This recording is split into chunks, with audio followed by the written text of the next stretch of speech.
Ini kesempatan saya sampaikan ke netizen, juga ke anak milenial dan Gen Z yang keren, karena ini adalah hal yang sangat urgen.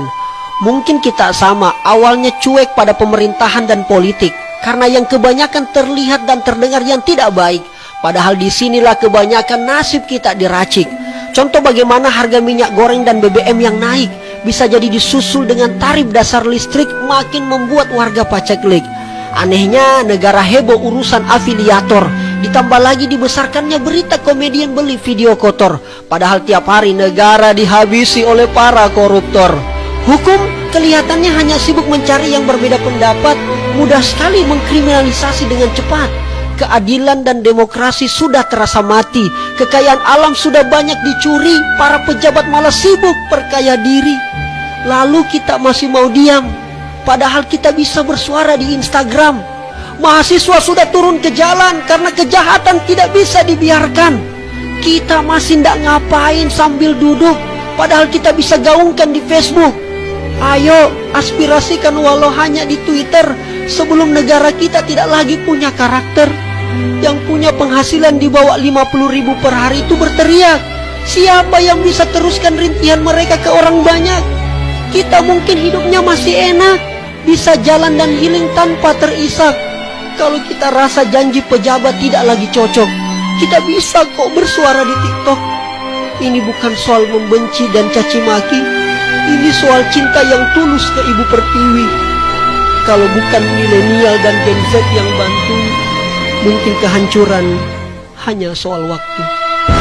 Untuk cukup sepiring nasi, demi perut agar terisi, BBM naik tanpa permisi, dan rakyat cilik gak boleh emosi. Keluhan masyarakat hanya dianggap polusi. Bahkan sampai saat ini belum ada yang kasih solusi. Nyatanya subsidi hanya dinikmati oleh kaum yang bergengsi. Tidak adil bagi yang berprestasi, karena yang sekedar viral malah yang diapresiasi. Nyatanya teriakan aspirasi belum terlahir sudah diaborsi.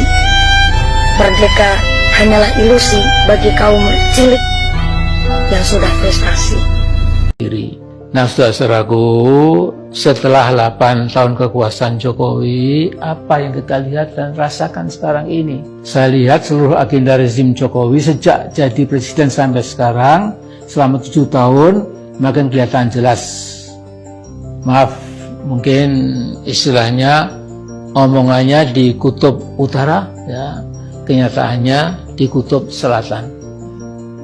Memang slogannya muluk-muluk, dari nawacita, tol laut, presiden akan memimpin langsung pemberantasan korupsi, akan memberantas nepotisme, akan membuat kabinet ramping, akan mengadili pelaku kejahatan HAM, akan kerja, tidak akan impor bahan pangan, tidak akan menambah utang, dan ada puluhan akan lagi. Maka pembodohan pada rakyat selama ini sebaiknya segera dihentikan menurut saya. Misalnya janji stop impor pangan misalnya. Yang terjadi sebaliknya, Indonesia tetap mengimpor beras, kedelai, daging, garam, dan lain-lain, sehingga para petani dan peternak makin susah hidupnya. Utang luar negeri zaman rezim Jokowi sudah membengkak sampai 6.711 triliun. Dan ternyata menurut Tempo ada utang tersembunyi kepada Cina sebesar 247 triliun. Nah, perlahan tapi pasti Indonesia akan masuk ke perangkap utang debt trap Cina. Itu pasti. Ya. Nah, rezim Jokowi boleh jadi bisa terlihat sebagai a government by political clowns. Pemerintah yang terdiri dari pelawak-pelawak politik. Saya tidak berani menyebutkan a government by political bandits, government dari bandit politik, ya, supaya tidak terlalu vulgar. Nah, saya catat beberapa hal yang makin suram dan gelap di Indonesia sekarang ini. Ya. Yang pertama, bangsa Indonesia telah terbelah dengan politik Jokowi yang partisan. Kekuatan-kekuatan Islamofobia dalam rezim Jokowi meletakkan umat Islam Indonesia sebagai musuh politik.